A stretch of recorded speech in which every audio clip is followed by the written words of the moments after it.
په تعویض علاج، په دم علاج، په تعویض علاج، خو دواړه دم نبی علیه السلام بیان کړي دي. خو شکرانه اخیستل په دغه باندې څنګه دي؟ په دم او په تعویض شکرانه اخیستل څنګه دي؟ حضرت ابو سعید خدری رضی الله عنه وی چې پیغمبر علیه السلام موږ مجاهدین یو طرف ته ولېږلو، بیا یو ځای کې په سفر کې یو کلي ته چې ورسېدو هلته مو واړول، دا کلي د خلکو نه د ډوډۍ مطالبه وکړه، هغو موږ ته مېلمستیا رانه کړه. بیا د قوم سردار چې شي وچیچه نو راغله چې په تاسو کې که یو دمګری وي چې لاړم چې چلی ده د موږ سردار، ما ورته وویلې کله ځان ښکاره کوي کله نه، خو دم ده کړی دا ابو سعید خدري رضی الله عنه بخاري شریف کې څو ځای دا روایت بیا راځي. ما ورته وویلې دم مې زده ده خو نه یې دموم چې تر څو ما میږې په شکرانه کې نه یې راکړي. ولې تاسو بې همته یې، نه مې ماړۍ راکړه نه مو کور ته بوتلو د آرام دپاره، نو په 10 پسو یې فیصله سره وکړه. ووارې مې صورت فاتحه مبارکه په وویله، خدای پاک جوړ کړه، 10 پسونه یې راکړه.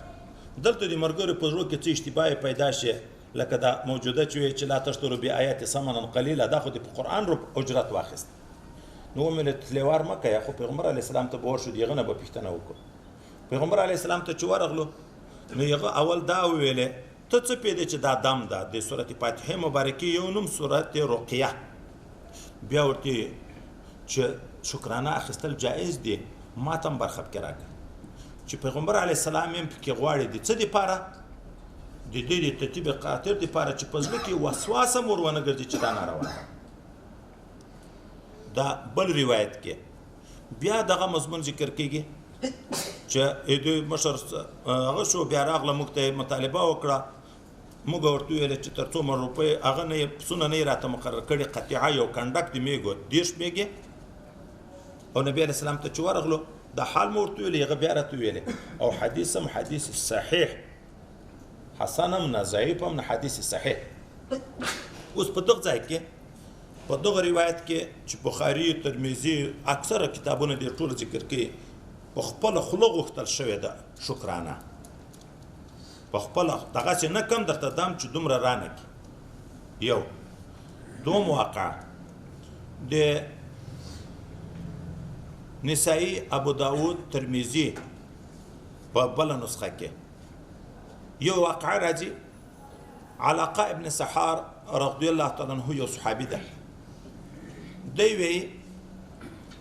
چې یو څوک لیونی و په زولنو کې په اوسپینو یې تړلی و. ما ته ویله چې که ته دا دم کې، نو ما 3 ورځې په ورځ کې 2 وارې سهار و بیګا په الحمدلله شریفه دموه. خدای پاک جوړ کړ چې جوړ کړ 200 پسونه یې په شکرانه کې راکړه. 200 پسونه، دلته یې د مطالبه نه وه، 200 پسونه. ما په ده خبره پیغمبر علیه السلام خبر کړ، فقال خذهما ولعمري من اكل برقيه باطل فقد اكلت برقيه حق. خلک په منتر او په جادو باندې شکرانه اخلي. البته ما ګوره ما تا خو په حق په قرآن باندې اخیستی دي. دا د ابو داود او د نسائی ترمذي د ټولو په روایتو کې شته. اوس یو ځای کې 10 پسونه په غوښتنه باندې واخیسته، بل ځای کې 200 پسونه بې غوښتنې شکرانه اخیستل صحابه وکړه. نبی علیه السلام تصدیق ورکو، نو شک کې پاتې ده ذاتي. زموږ په دا موجوده وخت کې هم داسې خلک شته، دا اوس وخت کې چې په خوله یې نه تر وغواړې نو 10 روپۍ درته ونیسي. ډېر ښه سړی ده، ډېر ښه سړی ده، ډېر ښه دمونه کې د چا نه بیخي روپۍ غواړي نه، که 10 دې ورکړې که 10 دې ورکړې. خو که بیا دې ورته وویله چې شکرانه 100 روپۍ ده، وایي قرآن خرڅوي په ما باندې. په 10 روپۍ خرڅول روا دي. هغه ښه سړی شو، بیا چې 100 شي، چې سړی په قرآن او په حدیث کې یو شی ثابت وي، او دغه ناروا دی. موږ فقه کتابونه لیکي چې صرف مشغله تعویض کې دوکان دی د تعویضو دپاره نیولی، هلته ناست بل کار نه کې، دغه ناروا ده. کار د درس کا، کار د امامت کا، کار د یو بل کا، که دم در پیښ شو دم کا. نو اجرت چا خلک په شکرانه تر وغواړي چې به همت یې چې په ټول عمر ښه موړ مې یو روپۍ کومک نه در سره کړي دغه نه چې وغواړي په خوله باندې هسې هم نه کړي بیا دې ویې وایي دا خو د ما شناخته هم و د ما دام و نو به همته نه خو به په خوله غواړي خو دغه هم به همت و که نه دی په خوله تر وغوښته خو چا په خپل شوق درکړه خدای پاک دې دغه دپاره هم د صدقې ثواب ورکړي کله په هغه خدای پاک هغه مریض جوړ کړي ثبوت شته ځکه مخکینی علماو دا شیخ موسی خان صاحب هغه کمه شکرانه لا زره وه کمه شکرانه لا زره دغه نه پورته زیاتې شکرانې وې ولې وایي نبي علیه السلام اتیا به رزق ورته ویلی ده دا ژاین پکې ناجایز دی نور دا متاویز دی او په هغه باندې شکرانه اخیستن جایز خو اوس د دغه مسلې نه دومه مسله امام ترمذي راغلي په تعلیم باندې اجرت څنګه ده چې طالب ته سبق ویایه تنخواه تر غواړي په دغه څنګه ده نو امام شافعي صاحب وایي چې دام جایز ده ولې خو هغه د په قرآن باندې اجرت واخیست نبي علیه السلام ورته ویلي ما ته هم برخه پکې راکړه نو چې هلته اخیستی ده په دم نو په تعلیم هم اخیستی شي دا ائمه ثلاثه درې سره دغه وایي چې په تعلیم باندې اجرت اخیستن د شاګرد نه دا جایز د امام صاحب خپل ظاهر قول دا ده چې نه هر هغه شی چې تا ته خدای پاک ثواب درکوي په هغه باندې تنخواه اخیستل دا ناجایز ده ولې دا حق د الله ده د الله په حق د بل نه څنګه مزدوري غواړي لمونځ کوې د الله حق ده نو ته امامت کوې د الله حق د ادا کو اجرت تنخواه د دې نه غواړي په تدریس باندې چې چاته قرآن ورښیې تعلیم کوې تا ته الله ثواب درکوي که نه درکوي ته تنخواه د ده نه غواړې د امام صاحب ظاهره قول دا ده چې دا ناجایز ده تعلیم باندې ولې خو دا خو د تا ذمهواري ده چې ورسې خو موږ د امام صاحب په مذهب کې متأخرینو فقهاو فتوا په جواز ورکړې ده یعنې نور ائمه خو د اوله نه ده